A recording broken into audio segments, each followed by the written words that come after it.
You know, one of the wisest things I ever heard in doing this work came from my son Christian. We were talking to a group of high school kids, and he said, let me just say this plainly. A hypersexualized and pornified culture is not your fault, but it is your problem. And if we use it as a foundation of understanding for each of us, and we put that forgiveness and empathy and understanding mixed into that, then we start having real conversations. And it is absolutely transformational. I recently hosted a special for Human Trafficking Awareness Month featuring Joe and so many other panelists. I was horrified, I was scared, but I also left feeling that there's hope for survivors and there's help out there, and that's why we're here today. As we prepared for that first intervention and this first training session for this collaboration with HPD, I called out for volunteers.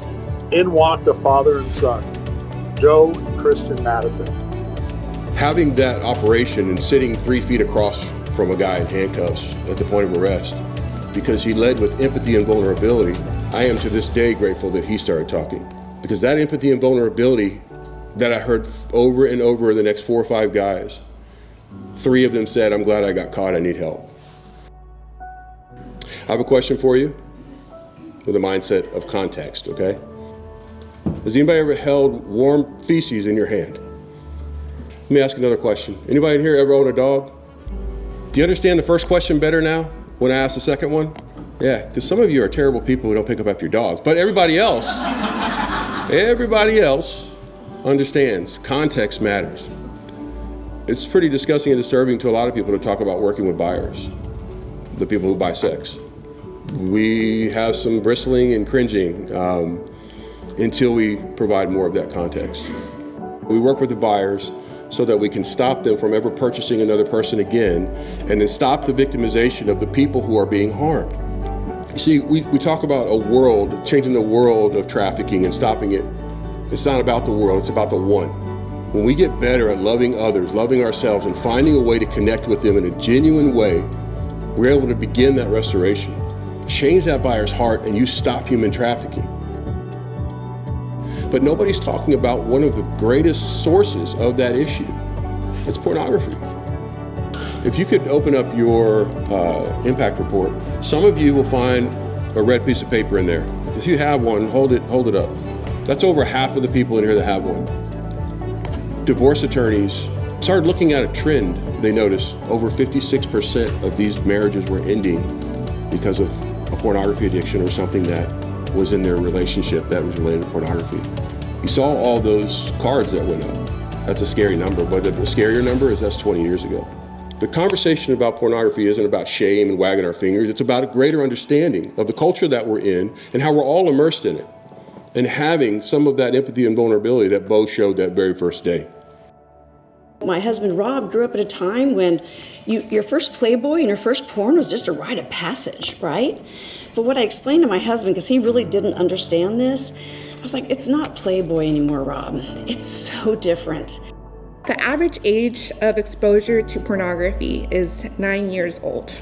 We realize that technology is working faster against us. This is where Disruption University was birthed, a passion project combating a porn-prevalent culture that we believe will truly revolutionize learning in the anti-demand and anti-trafficking space.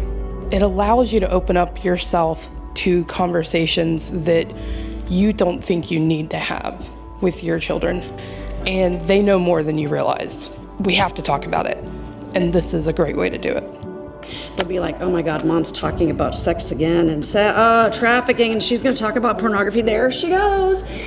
But you know what? My kids get it, and they talk about it, and they're involved. They helped start the club at their school and helped lobby when we passed 9 bills through the legislature to protect and support and serve survivors. And by us demanding disruption, we will hopefully disrupt and stop trafficking by the time they are adults, so they won't be having the same conversation with their kids. We want to be proactive in this fight. We must be proactive in this fight. We've got to be earlier on that timeline, closer to the 9-year-old, and has a caring adult that's equipped and ready to have a conversation and say, that's not your fault. It's okay. You didn't do anything wrong. Let's talk about what it really means to respect yourself and others, and have that a chance for a transition. We can do that. And I hope Disruption University serves you well in that regard. It's not our fault, but this is our problem. There are solutions, and we can do this together with every single person in this room.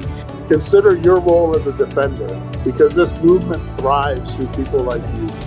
Thank you for your support and for standing in the front lines of this fight.